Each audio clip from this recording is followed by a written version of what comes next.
Api berkobar di sebuah gedung yang sedang dalam tahap renovasi di Jalan Cikini Raya, Menteng, Jakarta Pusat pada Rabu siang. Banyaknya material bangunan yang mudah terbakar membuat api kian mengganas hingga terdengar beberapa kali suara ledakan. Tiupan angin kencang membuat api nyaris menyambar gedung SMP Negeri 1 Jakarta yang berada di sebelah gedung yang terbakar. Menurut salah seorang pekerja, api pertama kali muncul dari lantai 3 gedung dan seketika langsung membesar. Pekerja yang berada di lantai 1 hingga 5 langsung berlarian untuk menyelamatkan diri. Lagi kerja terus apinya? Nggak ngerti apinya dari mananya.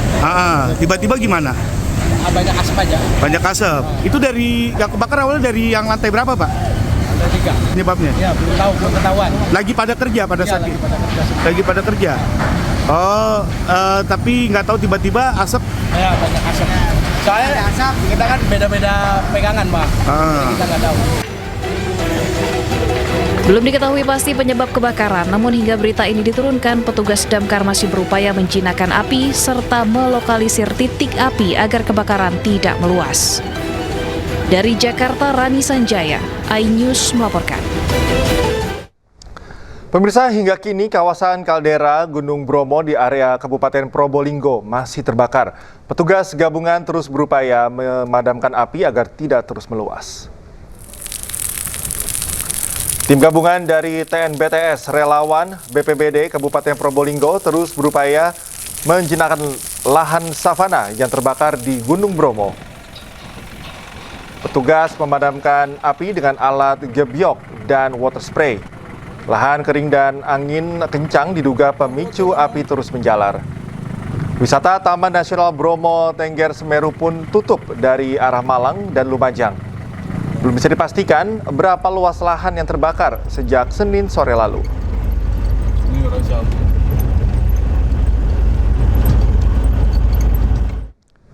Seorang wanita pendaki gunung dan pemandunya tewas di puncak Gunung Piramid Bondowoso, Jawa Timur. Jenazah keduanya ditemukan di jurang sedalam 60 meter.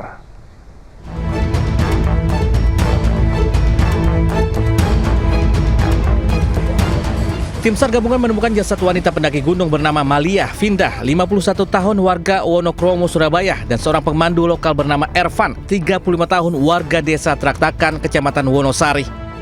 Posisi jenazah keduanya berjarak 5 meter tersangkut ranting pohon di bawah punggung naga dengan kedalaman sekitar 60 meter. Di sekitar lokasi kejadian, tim SAR gabungan menemukan sejumlah barang milik korban seperti tas, sepatu, dan lainnya. Yang perempuan di bawah sana. Namun evakuasi baru akan dilakukan keesokan harinya karena kondisi yang tidak memungkinkan.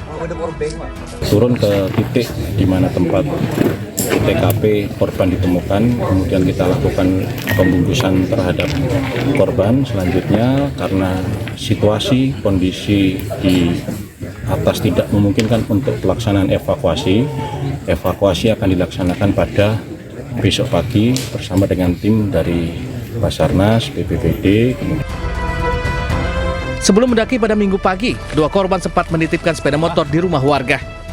Namun sepeda motor itu tak kunjung diambil, padahal pendakian Gunung Piramid dapat dilakukan hanya dalam waktu 8 jam. Dari Bondowoso, Jawa Timur, Rizky Amirul Ahmad, iNews melaporkan. Kita ke informasi lain, pemirsa. Diduga mengalami perundungan saat masa orientasi sekolah. Seorang siswa SMP Negeri 4 Randu Dongkal, Kabupaten Pemalang meninggal dunia. Polisi masih selidiki penyebab pasti tewasnya korban.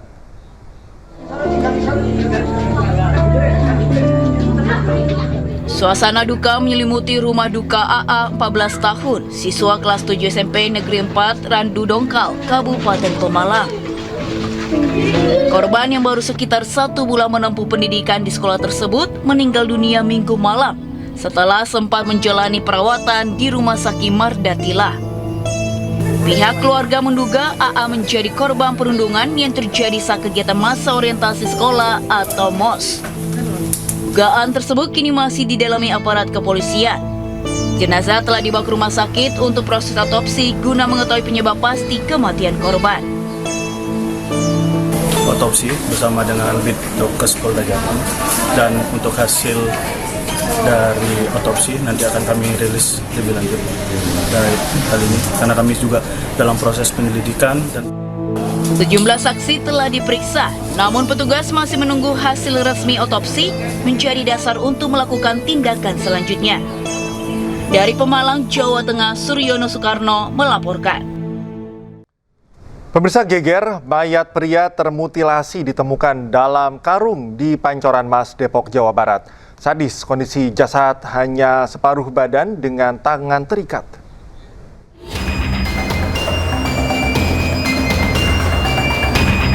Jasad pria ditemukan di tengah tanah lapang di kawasan Pancoran Mas, Depok, Jawa Barat. Pihak kepolisian dari tim Inafis Polres Metro Depok langsung menggelar olah TKP di lokasi kejadian. Hasilnya, polisi menemukan kondisi jasad korban dengan tangan terikat dan kedua kaki sudah hilang. Al-Badlu, saksi mata mengatakan karung beras sudah dilihat warga sejak tanggal 24 Juli lalu. Karena menimbulkan bau oleh warga kemudian dibakar. Dari kemarin sih pertama ada karung itu dari tanggal 24. Dari tanggal 24 ada karung itu dikirim sampah, makanya sama warga sini diemin aja. Setelah tadi sama anak Hepatu tuh mau nganter angkering, akhirnya dibakar. Setelah dibakar kan karungnya meleleh. Karungnya meleleh baru kelihatan badannya gitu. Polisi masih menunggu hasil otopsi untuk memastikan penyebab pasti tewasnya korban. Satreskrim Polres Metro Depok tengah memfokuskan identifikasi jasad korban guna penyelidikan lebih lanjut.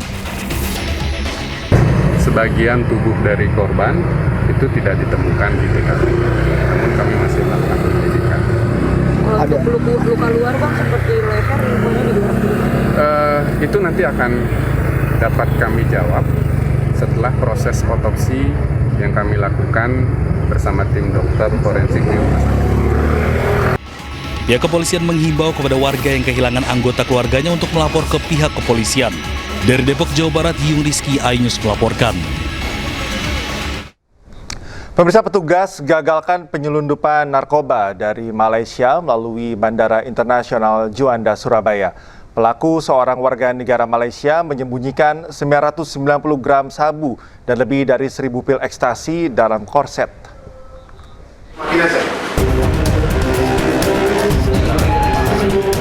Seorang warga negara Malaysia penumpang pesawat rute Kuala Lumpur, Surabaya harus berurusan dengan Satgas Pengamanan Bandara Juanda karena kedapatan membawa narkoba jenis sabu dan pil ekstasi. WNA tersebut ditangkap di terminal kedatangan internasional Bandara Juanda, Surabaya. Untuk mengelabui petugas, pelaku menyelipkan barang haram tersebut di balik korset yang dililitkan ke tubuhnya. Petugas menyita 4 bungkus sabu seberat 990 gram dan 1089 butir pil ekstasi yang dibungkus dalam 4 plastik senilai 2,79 miliar rupiah. Pelaku mengaku nekat menjadi kurir narkoba jaringan internasional dari Malaysia ke Indonesia karena butuh uang untuk bayar utang pribadinya. Ini dibawa oleh penumpang yang berasal dari Malaysia dengan pesawat yang naik pesawat Batik Air UD 352. Untuk proses hukum lebih lanjut, seluruh barang bukti berikut pelaku diserahkan ke penyidik Satres Narkoba Polresta Sidoarjo. Dari Sidoarjo, Jawa Timur, Pramono Putra, iNews melaporkan. Pemirsa, hasil pemeriksaan urin pilot Malaysia yang tertangkap menyelundupkan puluhan ribu pil ekstasi di Bandara Soekarno-Hatta ternyata positif berbagai narkoba. Aparat terus menyelidiki kasus ini untuk mendapatkan siapa bandar besar narkoba internasional di belakang tersangka.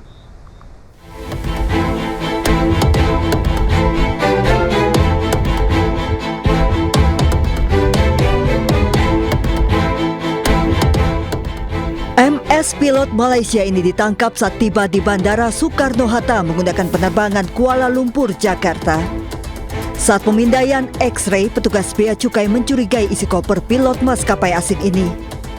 Tersangka menggunakan jalur khusus kru penerbangan, berharap tidak diperiksa, namun petugas yang sudah mencurigai hasil pemindaian kopernya kemudian mengarahkan untuk diperiksa. Hingga petugas Bea Cukai menemukan 26 kg narkotika jenis ekstasi atau 70.000 lebih butir ekstasi yang diselundupkan dalam kopernya.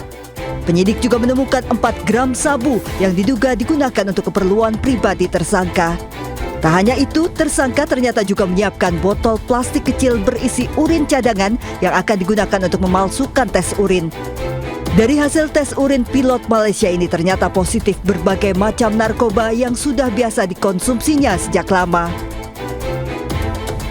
Yang positif dari hasil pemeriksaan lab 4 yang dilakukan oleh rekan-rekan Bareskrim itu positif multiple SAT. Di sana ada positif metamfetamin, kemudian di sana positif kokain, kemudian positif MDMA 3. Jadi kalau saya lihat dari pengakuan juga, kalau tidak salah dia ini mestinya udah menggunakan relatif lama. Tersangka juga menggunakan narkoba saat hendak menerbangkan pesawat.